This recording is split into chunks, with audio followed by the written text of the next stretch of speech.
இன்றைக்கி நம்ம என்ன டிஷ் பார்க்க போகிறோன்னா குழந்தைங்கள்லேருந்து பெரியவங்க வரைக்கும் ரொம்ப பிடிச்சமானது கிறிஸ்பியான கோபி 65 எப்படி பண்ணலான்றதை பார்க்கலாம்.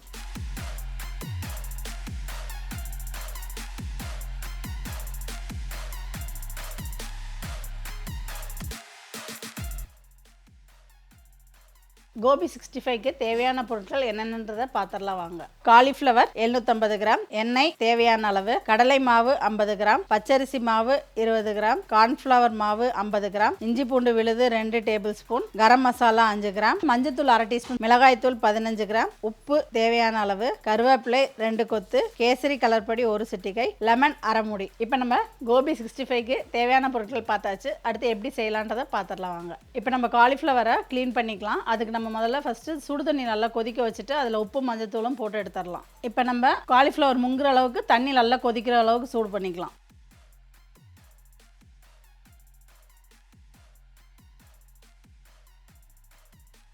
நார்மலாக காலிஃப்ளவரில் நமக்கு பூச்சியெல்லாம் நிறைய இருக்கும். அதனால தான் நம்ம சுடுதண்ணியில் உப்பு மஞ்சத்தூள் போட்டு கழுவி எடுத்துக்க போகிறோம். இப்போ தண்ணி நல்லா சுட்டுருச்சு. இப்போ நான் 2 மீடியம் சைஸ் காலிஃப்ளவர் எடுத்திருக்கேன். அது நம்ம கட் பண்ணதுக்கப்புறம் 750 கிராம் வந்திருக்கு. காலிஃப்ளவர் வந்து நம்ம இந்த மாதிரி கட் பண்ணிக்கணும். ரொம்ப பெருசாகவும் இருக்கக்கூடாது, ரொம்ப பொருசாகவும் இருக்கக்கூடாது. மீடியமாக கட் பண்ணால் தான் நமக்கு கிறிஸ்பியாக வரும். இப்போ நம்ம கட் பண்ணி வச்சுருக்க காலிஃப்ளவரை சுடுதண்ணியில் கொட்டிடலாம்.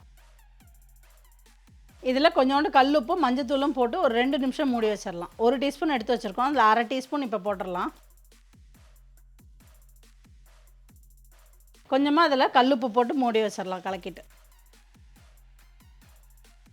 இப்போ 2 நிமிஷம் சுடு தண்ணியில் போட்டுட்டோம். இதை அப்படியே வடிகட்டி எடுத்துடலாம்.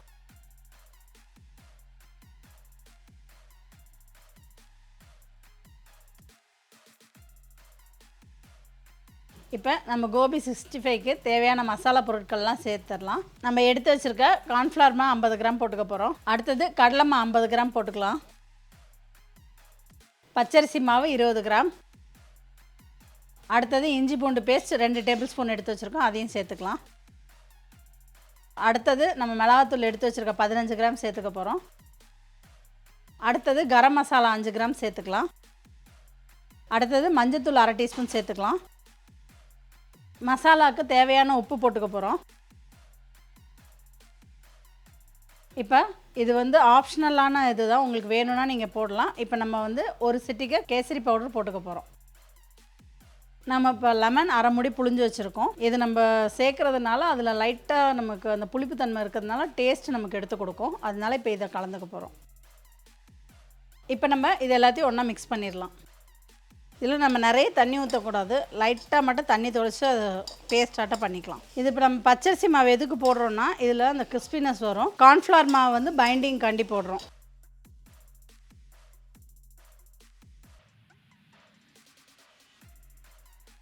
இப்போ இந்த அளவுக்கு நம்ம மசாலா ரெடி பண்ணியிருக்கோம். நிறையவும் தண்ணி ஊற்றிட்டோம்னா நமக்கு காலிஃப்ளவரில் ஒட்டாது. நம்ம ஏன் ஃபஸ்ட்டு காலிஃப்ளவர் போட்டு அதுக்கப்புறம் மசாலா ரெடி பண்ணாமல் இருக்கோம்னா அங்கங்கே திட்டாக பிடிச்சிக்கும். அதனால் மசாலாவை ரெடி பண்ணிவிட்டு காலிஃப்ளவரை கொஞ்சம் கொஞ்சமாக போட்டு எடுத்துக்கலாம். நம்ம இந்த அளவுக்கு நம்ம ரெடி பண்ணியிருக்கோம். இதுக்கப்புறம் கொஞ்சம் கொஞ்சமாக, ஏன்னா காலிஃப்ளவர்லேயும் கொஞ்சம் தண்ணி இருக்கும், அதனால் கொஞ்சம் கொஞ்சமாக போட்டு பெசரிக்கலாம். இப்போ நம்ம கொஞ்சம் கொஞ்சமாக காலிஃப்ளவர் போட்டு அப்படியே மிக்ஸ் பண்ணிக்கலாம்.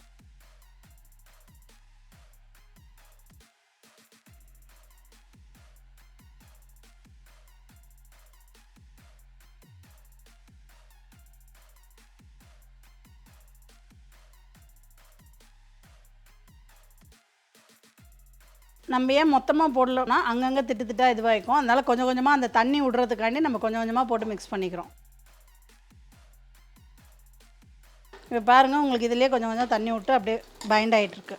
இது நமக்கு எல்லா காலிஃப்ளவர்லேயும் நமக்கு இந்த மசாலா ஒட்டுற அளவுக்கு நம்ம நல்லா பெசரி விட்டுக்கலாம். பெசரிட்டு எண்ணெய் காயிற வரைக்கும் இது நல்லா ஊறட்டும். இப்போ இந்த மாதிரி நம்ம கொஞ்சம் கொஞ்சமாக போட்டு பெசறதுனால எல்லா காலிஃப்ளவர்லேயும் நல்லா மசாலா உங்களுக்கு பைண்ட் ஆகிருக்கு. உங்களுக்கு பார்த்தாலே தெரியும். சட்டி காய வச்சுருக்கோம். பொரிக்கிறதுக்கு தேவையான அளவு எண்ணெய் ஊற்றிக்கலாம். இப்போ எண்ணெய் நல்லா காஞ்சிருச்சு. இப்போ நம்ம காலிஃப்ளவரை எண்ணெயில் போட்டு எடுத்துடலாம். எண்ணெய் நல்லா காயிற வரைக்கும் நம்ம இதில் நல்லா 10 நிமிஷம் ஊறிடுச்சு காலிஃப்ளவர். இப்போ நம்ம காலிஃப்ளவர் மொத்தமாகவும் போடக்கூடாது, ஒன்று ஒன்றா போட்டு எடுக்கணும்.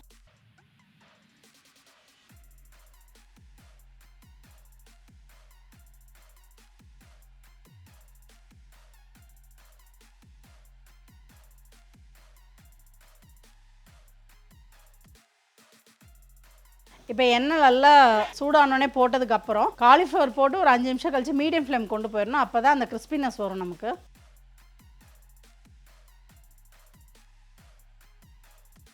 இப்போ காலிஃப்ளவர் ஒரு 3/4 வேக்காடு வெந்துருச்சு. இப்போ நம்ம எடுத்து வச்சுட்டு இன்னொரு செட்டு போட்டுட்டு அப்புறம் எல்லாத்தையும் இன்னொரு வாட்டி போட்டோம்னா நல்லா கிறிஸ்பியாக வரும் நமக்கு. நம்ம இப்போ ஒரு நடை போட்டு எடுத்துட்டோம். எண்ணெய் சூடு ஆறி இருக்கும். அது ஒரு 2 நிமிஷம் சூடு ஆனதுக்கப்புறம் திருப்பி போட்டோம்னா கரெக்டாக இருக்கும். இப்போ எண்ணெய் திருப்பி சூடாகிடுச்சு, நம்ம போட்டுடலாம்.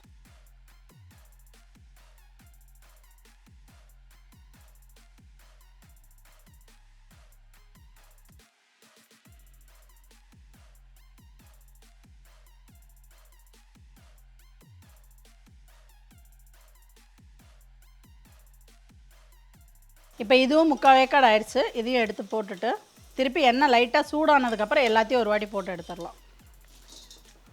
இப்போ இது ஒரு 2 நடை போட்டு எடுத்துட்டோம். இது எல்லாத்தையும் திருப்பி ஆயில் ஹீட் ஆனோடனே ஒரு 2 நிமிஷம் விட்டு எடுத்தோன்னே இன்னும் நல்லா கிறிஸ்பியாக வரும் நமக்கு. இப்போ நம்ம திருப்பி எல்லாத்தையும் ஒரு நடை போட்டுடலாம்.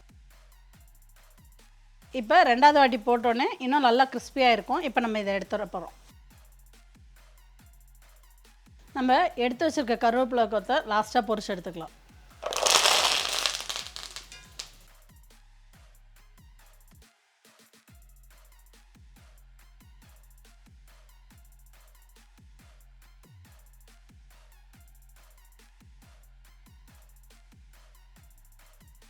இது மசாலாவும் நமக்கு நல்லா பைண்ட் ஆயிருக்கு. அது எதனாலனா ஃபர்ஸ்ட் நம்ம எல்லா மசாலையும் ஒன்று சேர்த்துட்டு அதுக்கப்புறம் கொஞ்சம் கொஞ்சம் காலிஃப்ளவராக நம்ம போட்டு பண்ணதுனால அந்த காலிஃப்ளவர்லேயும் நல்லா ஒட்டி இருக்கு மசாலா. இதே மாதிரி நீங்களும் வீட்டில் பண்ணி பார்த்துட்டு கமெண்ட் பாக்ஸில் கமெண்ட் பண்ணுங்கள். Abirami from Abis catering, Coimbatore. நாங்கள் 500லேருந்து 10,000 பேர் வரைக்கும் கேட்ரிங் பண்ணிக்கிட்டு இருக்கோம். வெஜ் மற்றும் நான்வெஜ் சிறந்த முறையில் செஞ்சு கொடுத்துட்ருக்கோம். உங்கள் வீட்டு விசேஷங்களுக்கு எங்களை தொடர்பு கொள்ள வேண்டிய எண் 8248632821.